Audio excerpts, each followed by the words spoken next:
एक बार की बात है, महात्मा बुद्ध के शिष्य आनंद कहीं जा रहे थे। रास्ते में उन्होंने देखा कि एक अधेड़ व्यक्ति एक चट्टान पर बैठा रो रहा है।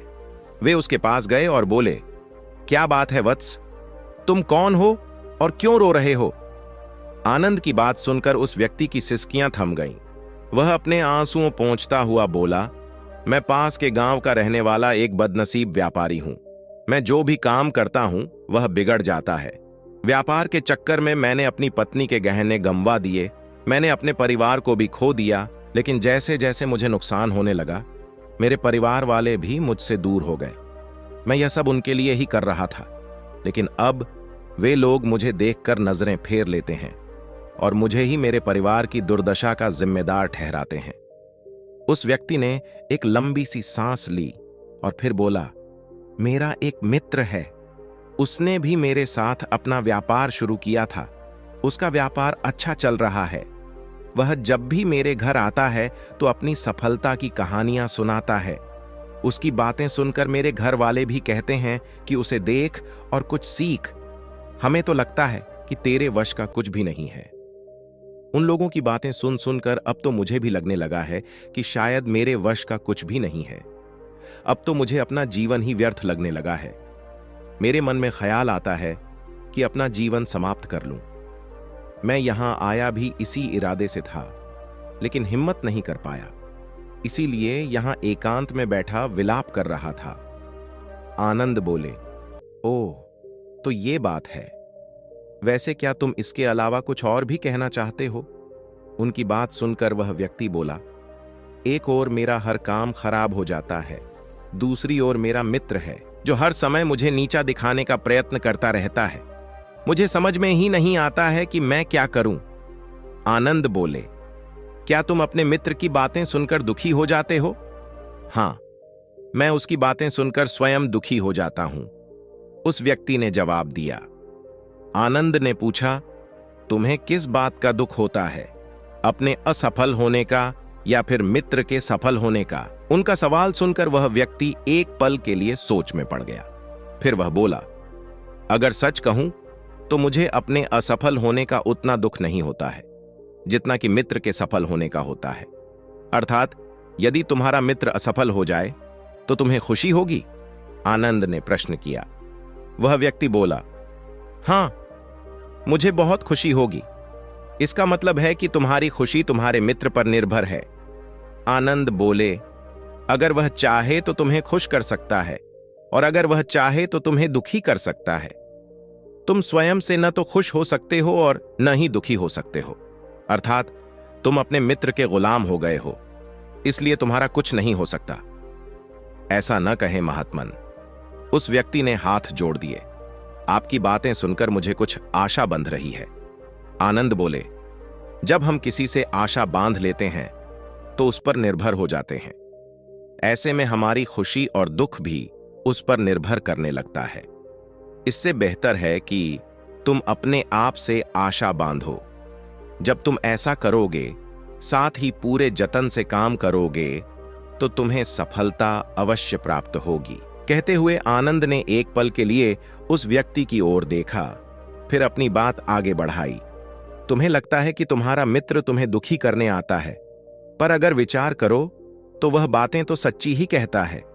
वह अपने संघर्ष और अनुभव की बातें बताता है। तुम उन बातों से बहुत कुछ सीख सकते हो। तुम्हें इसके लिए उसका धन्यवाद करना चाहिए कि तुम्हें घर बैठे कुछ अनुभव मिल रहे हैं। तुम उन अनुभवों का लाभ उठाओ, नई शुरुआत करो, कर्म करते जाओ, हार मत मानो। एक दिन तुम्हें सफलता अवश्य मिलेगी। आज तुम जिसे अपना बुरा वक्त या बुरी किस्मत कह रहे हो, एक दिन यह बदल जाएगी। इसी के साथ तुम्हारे विचार भी बदल जाएंगे। और देखना, जब तुम्हारा अच्छा वक्त शुरू होगा, तब तुम्हारा मित्र भी तुम्हें अपनी सफलताओं की कहानियां नहीं सुनाएगा। तब वह अपनी असफलताओं की बातें बताएगा, ताकि तुम उसकी बातें सुनकर भ्रमित हो जाओ, तुम्हारा आत्मविश्वास हिल जाए और तुम गलत निर्णय ले सको। लेकिन उस समय भी तुम्हें अपनी बुद्धि का प्रयोग करना होगा। तुम्हारा मित्र जैसे आज तुम्हें दुखी करने आता है, उसी तरह उस समय भी वह तुम्हें दुखी करने आएगा। क्योंकि जिस तरह उसे दुखी देखकर तुम्हें मजा आता है, उसी तरह उसे भी तुम्हें दुखी देखने में उतना ही मजा आता है। वह व्यक्ति बोला, आपने सही कहा, लेकिन मेरा सबसे बड़ा दुख यह है कि मेरे परिवार के लोग भी इसमें शामिल हैं। वास्तव में मैं तो अपने परिवार के लिए अच्छा करना चाहता था, लेकिन वे लोग भी मेरी बात नहीं समझते हैं। वे भी मुझे गलत कहते हैं और अब तो वे मेरे साथ भी नहीं हैं। आनंद बोले, मैं सब समझ गया। तुम सांत्वना चाहते हो। वास्तव में इस दुनिया में सभी लोग सांत्वना ही चाहते हैं। हम चाहते हैं कि हम जब भी कुछ करें तो लोग हमारी प्रशंसा करें, लेकिन आम तौर से ऐसा नहीं होता है, इसीलिए हम दुखी हो जाते हैं। हमें लगता है कि हमारे मित्र, परिवार वाले सब मतलबी हैं। लेकिन तुम अगर किसी को अपना परिवार मानते हो और उसके लिए कुछ करना भी चाहते हो, तो तुम्हें ऐसा क्यों लगता है कि तुम दूसरों के लिए कुछ कर रहे हो?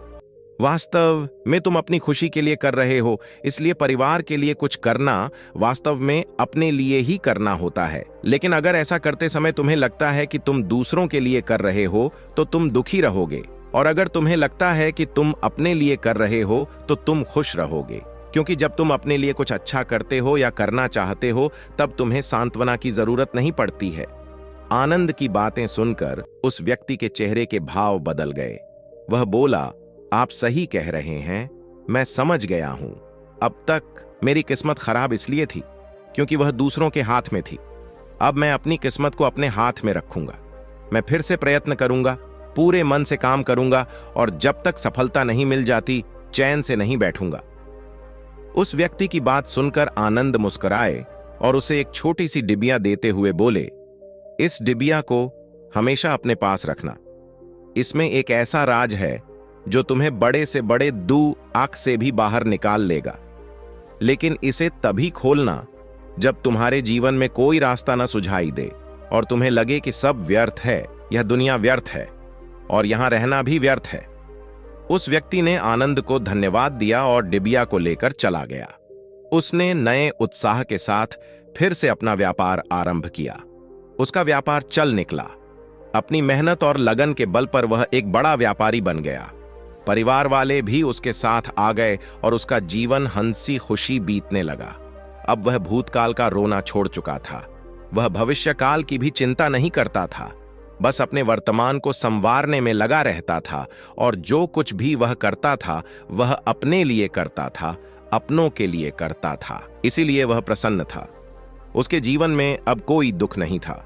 लेकिन वक्त हमेशा एक जैसा नहीं रहता है, वह बदलता रहता है। उसके जीवन में भी बदलाव आया। एक दिन उसके राज्य पर पड़ोसी राजा ने चढ़ाई कर दी। उसने इस राज्य पर अपना कब्जा कर लिया। उसके सैनिकों ने चारों ओर लूट मार मचा दी। उन्होंने व्यापारी का सारा धन लूट लिया। उसके घर में आग लगा दी। जान बचाने के लिए उसे अपने परिवार के साथ वहां से भागना पड़ा। वह व्यक्ति अपने परिवार के साथ कई दिनों तक इधर उधर भटकता रहा। वह दाने दाने को मोहताज हो गया। उसका बच्चा बीमार हो गया। इलाज के अभाव में वह तड़पने लगा। यह देखकर उसका हृदय चीत्कार कर उठा। वह कैसे अपने बच्चे का इलाज कराए? उसके पास तो खाने के लिए भी पैसे नहीं थे।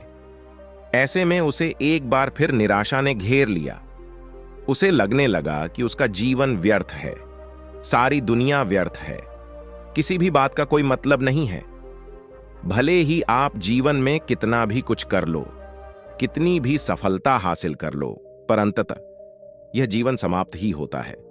तो फिर ऐसे में जीवित रहने का क्या फायदा? इससे तो अच्छा है कि वह अपना जीवन समाप्त कर ले। लेकिन तभी उसके दिमाग में आनंद की दी हुई डिबिया कौंध उठी। उसने उत्सुकता के साथ उसे खोला। डिबिया के भीतर एक पर्ची रखी हुई थी। पर्ची पर कुछ लिखा हुआ था। उसे पढ़कर उसकी आंखों के आगे छाया निराशा का अंधेरा छंट गया और वह मुस्कुरा पड़ा। पर्ची पर लिखा हुआ था, यह समय भी बीत जाएगा। उसने डिबिया को अपनी मुट्ठी में भींच लिया और एक नई शुरुआत के लिए उठ खड़ा हुआ। दोस्तों, अगर आप भी ऐसी ही परिस्थिति से गुजर रहे हैं तो निराश न हो।